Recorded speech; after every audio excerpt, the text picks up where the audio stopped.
नवरात्रि के तीसरे दिन चंद्र घंटा का ध्यान, मस्तक पर है अर्धचंद्र मंद मंद मुस्कान। सिंह वाहिनी का चमके मोहक सर्व शरीर, करती विपदा शांति हरे भक्त की पीर। सर्वमंगल मंगले शिवे सर्वार्थ साधिके, शरण्ये त्र्यंबके गौरी नारायणी नमोस्तुते। जय माता दी। ओम नमः शिवाय। प्रिय भक्तगणों, आज शारदा नवरात्रि का तीसरा दिन है और आज अश्विन मास शुक्ल पक्ष की तृतीया तिथि है। आज का दिन माता चंद्रघंटा को समर्पित है। आज के दिन माता चंद्रघंटा की कथा का श्रवण करने से सार्वजनिक व मानसिक कष्टों से मुक्ति मिलती है। नकारात्मक ऊर्जाओं को दूर कर माता रानी भक्तों की रक्षा करती है। भावनाओं को स्थिर कर धन वैभव की प्राप्ति होती है। निराशा, निर्मलता, दरिद्रता जैसे विकार भस्म हो जाते हैं। शक्ति, ऊर्जा, साहस जैसे गुण श्रवणकर्ता के तन मन में समाहित होते हैं। तो आज मैं सुना रही हूँ शारदा नवरात्रि में सुनी जाने वाली माँ चंद्रघंटा की बड्ढी ही दुर्लभ तथा पौराणिक कथा। तो आप सभी भक्तगण इन कथाओं को बड्ढी श्रद्धा और प्रसन्नचित मन से सुनिएगा। जय श्री गणेश। अपनी कठोर तपस्या से भगवान शिव को वापस जीतने के बाद देवी पार्वती राजा हिमान के महल में लौट आए। राजा हिमान और देवी मैनावती अपनी पुत्री को अपने तपस्या को सफल देखकर बहुत ही प्रसन्न होते। सिर्फ और माता पार्वती के विवाह का दिन आ गया। सभी देवताओं इस बात से बहुत प्रसन्न थे कि उसने भगवान का विवाह हो रहा है। भगवान शिव के सभी ग्रह उनकी बारात के साथ राजा हिमान के महल में गए। वह तो भोलेनाथ है, उनका नाम ही शिव है, जो शुभता को उदाहरण करते हैं। उन्हें बाहरी दिखावे और औपचारिकताएं के पालन की क्या परवाह है। वह जैसे थे वैसे ही विवाह के लिए आगे बढ़े। वासुकी और कक्षक जैसे सबसे भयानक सांपों के साथ उनकी माला, कंगन, कमरबांध और बालियां थीं। उनके बाल उलझे हुए थे। उनका पूरा शरीर शमशान की रात में ढका हुआ था। उन्होंने अपने पांचों सिर प्रकट किया। वह प्रभावशाली, उग्र और तीव्र दिख रहे थे। वह 12 राजसी घोड़ों पर सवार, अन्य लोगों के विपरीत एक बल पर सवार होकर आए थे। मैना देवी माता पार्वती की माँ, जो अपने दामाद पर नजर डालने की उम्मीद से प्रतीक्षा कर रही थी, जिसके लिए उनकी बेटी ने इतनी कठोर तपस्या की थी, भगवान शिव के प्रकट होने पर हैरान और निराश हो गए। उनका रूप न केवल रुचिकर था, बल्कि वे अत्यंत अनियंत्रित और विचित्र रूपों से घिरे हुए थे। भूत प्रेत और 50 बम बम भोले के नारों से वातावरण को गूंजायमान कर रहे थे। भूत, विचार, साधु और अघोरी बारात में शामिल हुए। गरही इतने उत्साहित थे कि उनकी मर्यादा के कई जगह ही नहीं थी। उनकी खुशी स्पष्ट थी, लेकिन यह किसी भी तरह से कोई सुंदर या सुखद दृश्य नहीं था। इस तथ्य को बचाने में असमर्थ माता मैना देवी ने सोचा, उनकी साही कोमल बेटी अब अपने पति जैसे आतंकित स्वभाव वाले व्यक्ति के साथ कैसे प्राणियों के बीच रहेंगी। मैना देवी अचेत हो गई।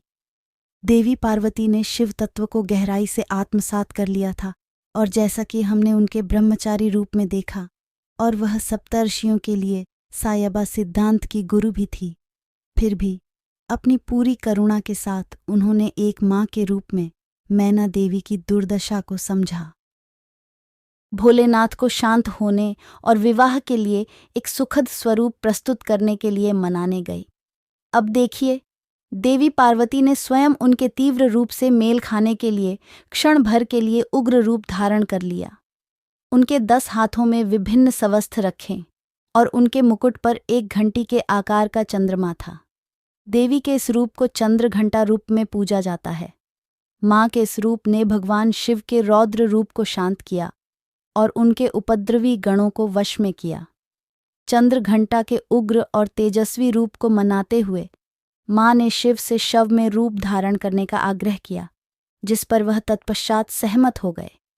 उनके अनुरोध पर शिवजी ने अपना भयानक रूप त्याग दिया और भगवान विष्णु को सबने आकर्षण दूल्हे के रूप में उनका श्रृंगार करने दिया। भगवान शिव को इस रूप में चंद्रशेखर या सुंदरेश्वर के नाम से जाना जाता है। देवी पार्वती ने शिवजी के प्रति अपना प्रेम दिखाने के लिए, जिनकी जटाओं पर हमेशा आदर चंद्रमा रहता है, अपने माथे पर आधार चंद्रमा सजाया। भव्य विवाह के बाद देवी पार्वती 1 साल इन नई दुल्हन के रूप में भगवान शिव के साथ गई। शिव अभी भी ध्यान में डूबे थे और देवी पार्वती एक बार फिर हर दिन उनकी गुफा को साफ करती और उनकी सभी ज़रूरतों का प्रेम से ख्याल रखती थी।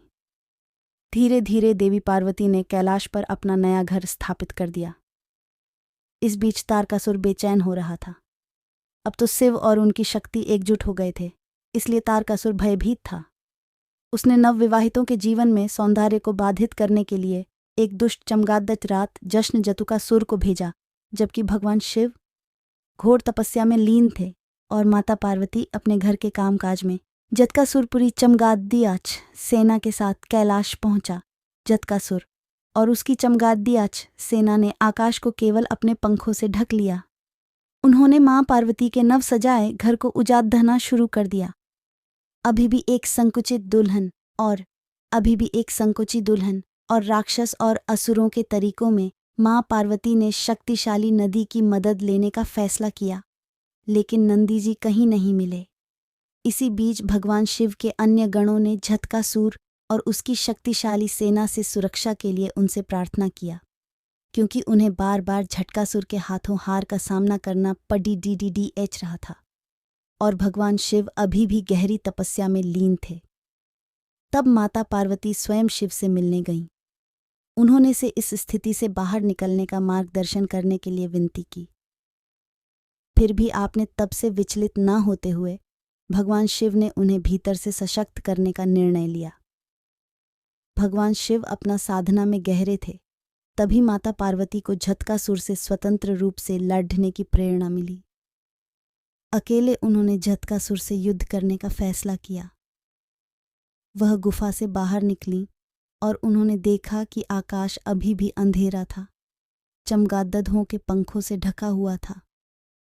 उन्होंने चंद्रदेव से प्रार्थना किया कि वह उनके लिए युद्ध के मैदान रोशन करने के लिए उनके माथे पर आराम करें। युद्ध के मैदान में उनकी सहायता करने के लिए हिमालयी भेड़ियों का एक झुंड उनकी सहायता के लिए दौड़ा। देवी पार्वती को जल्द ही पता चल गया कि जादू का सुर आकाश में चमगादड़ों द्वारा सक्रिय था, इसलिए वह युद्ध के मैदान में एक विशाल घंटा लेकर आए। घंटी इतनी जोर से बजी कि चमगादड़ों ने आसमान साफ कर दिया। जैसे ही भेड़िया में से एक ने झटकासुर पर आक्रमण किया, देवी पार्वती ने झटकासुर के सिर पर घंटे से प्रहार किया, जिससे वह एक ही झटके में मर गया। माथे पर चंद्र और हाथ में घंटा लिए देवी के इस रूप को ब्रह्मदेव ने देवी चंद्र घंटा के रूप में महामंडित किया। सराडागत दिन आर्थ पर इतरा परायणे सर्वस्यार्ति हरे।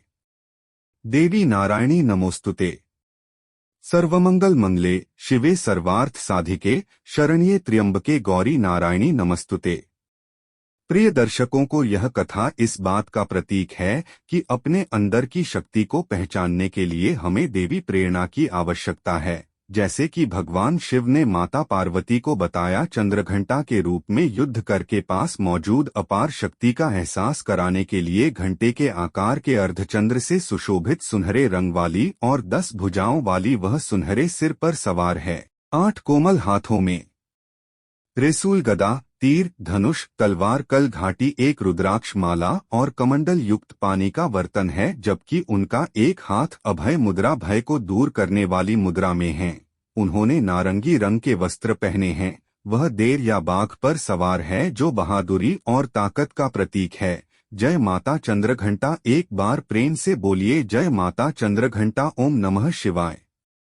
जय माता भगवती। प्रिय भक्त करो, अब आइए सुनते हैं माता पार्वती माँ भवानी की पुत्री मनसा देवी की कथा। भगवान शिव की मानस पुत्री होने के बाद भी मनसा देवी की पूजा शिव परिवार के साथ नहीं हो रही थी, जबकि उनके परिवार के ही माता पार्वती, गणेश जी, कार्तिकेय, भगवान भैरव, नदी आदि की पूजा हो रही थी, जिसकी वजह से मनसा देवी असंतुष्ट रहती थी और इस समस्या को लेकर वो भगवान शिव के पास गई। शिकायत सुनकर शिवजी ने कहा है, पुत्री मनसा, पृथ्वी पर चंपापुरी में एक सौदागर चंद्रधर मेरा विख्यात एवं कट्टर भक्त हैं। सर्वप्रथम उसी सौदागर से तुम पूजा लो। अगर वह तुम्हें पूजा दे देगा तो तुम्हारी पूजा इस पृथ्वी पर शिव परिवार की तरह होने लगेगा। मनसा देवी चंपापुरी के चंद्रधर के पास प्रकट हुई। और उस सौदागर से अपनी पूजा मांगी, लेकिन चंद्रधर ने उनकी पूजा करने के बजाय उनकी अवहेलना कर डाली। परिणामस्वरूप सौदागर के 6 पुत्रों को मनसा देवी के विष का कोपभाजन शिकार होना पड़ा। सभी पुत्र स्व के दंश के शिकार हुए। कट्टर शिव भक्त चंद्रधर फिर भी मनसा देवी की पूजा को तैयार नहीं हुआ। कुछ समय बाद चंद्रधर को बाला लखेंद्र के रूप में 7वां पुत्र हुआ।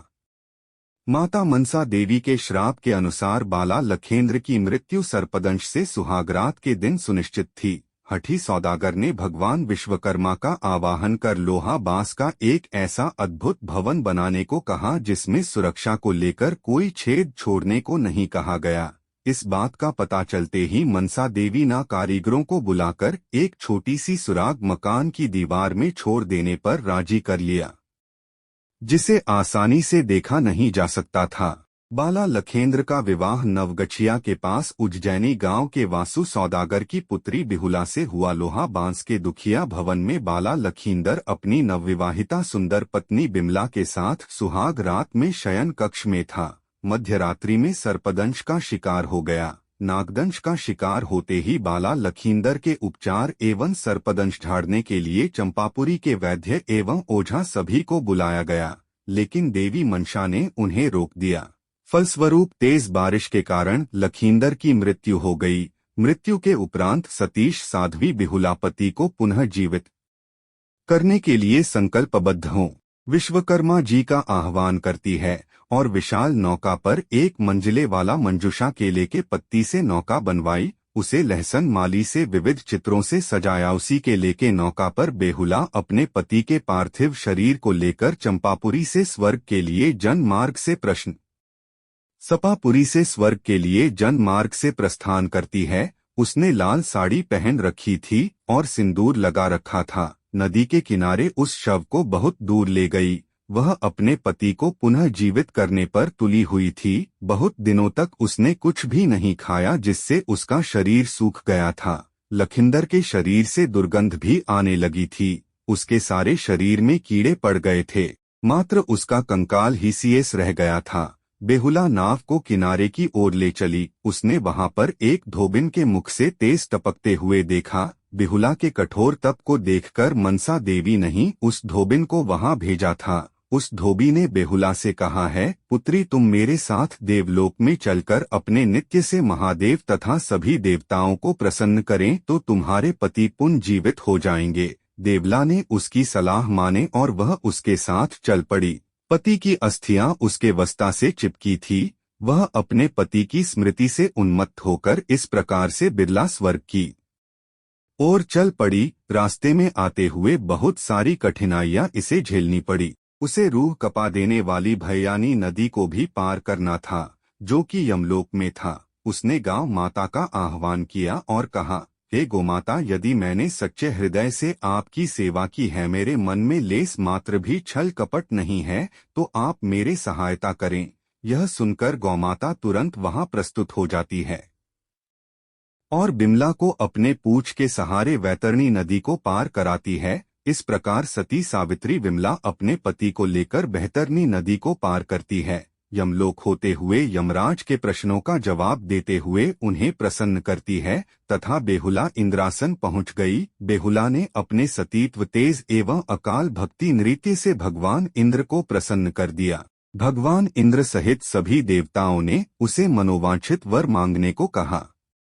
बेहुला ने अपने पति का जीवन दान मांगा। इस प्रकार से सभी देवताओं ने मिलकर माता मनसा देवी की अनुग्रह से उसके पति को जीवित कर दिया। तब भुला ने अंत में आकर देवताओं से कहा, उसे अपने 6 जस्तों का जीवन दान में चाहिए। भगवान इंद्र ने सहर्ष उसकी मांग स्वीकार कर ली। फिर क्या था, 7 भाइयों के साथ बेहुला चंपापुरी अपने ससुराल लौट आई और बेहुला का भव्य स्वागत किया गया। माता मनसा देवी प्रकट हुई और बेहुला के समक्ष पुनः अपनी पूजा का प्रस्ताव रखा। देवला के ससुराल के सभी लोगों ने माता मनसा देवी को पूजा देना स्वीकार किया, लेकिन चंद्रधर अपनी जगह अडिग रहा। उसकी घोषणा थी कि मेरा दाहिना हाथ शिव की पूजा को ही अर्पित है, इसीलिए मैं पूजा नमन मात्र भगवान शिव का ही करूंगा। घर के सभी परिजनों ने मिलकर हाथी सौदागर को देवी मां मनसा की पूजा करने के लिए मना लिया। चंद्रधर ने हामी तो भर दी, लेकिन अपने बाएं हाथ से मनसा देवी को पूजने के लिए फूल और नैवेद्य अर्पित किए। पूजा के लिए भव्य मनसा भी शहरी मंदिर का निर्माण किया गया। कहा जाता है तभी से मनसा देवी की पूजा शिव की मानस कन्या के रूप में होने लगी। उसी वक्त मनसा देवी ने बेहुला को आशीर्वाद दिया, दुनिया की सती नारियों में से उसका स्थान सुरक्षित रहेगा और उच्च रहेगा, और मनसा पूजा के साथ ही बेहुला की भी पूजा की जाएगी। तो प्रेम से बोली माता मनसा देवी की जय हो। जय मां मनसा देवी। जिस प्रकार आपने बोला के पति का जीवन सुरक्षित रखा, उन्हें जीवन दान दिया, आप अपने भक्त सभी सुहागिनों के सुहाग को अमर रखना। जय माता मनसा देवी। जय मां भवानी। ओम नमः शिवाय। प्रिय भक्तगण, उम्मीद करती हूँ आज की यह कथा आपको बेहद पसंद आई होगी।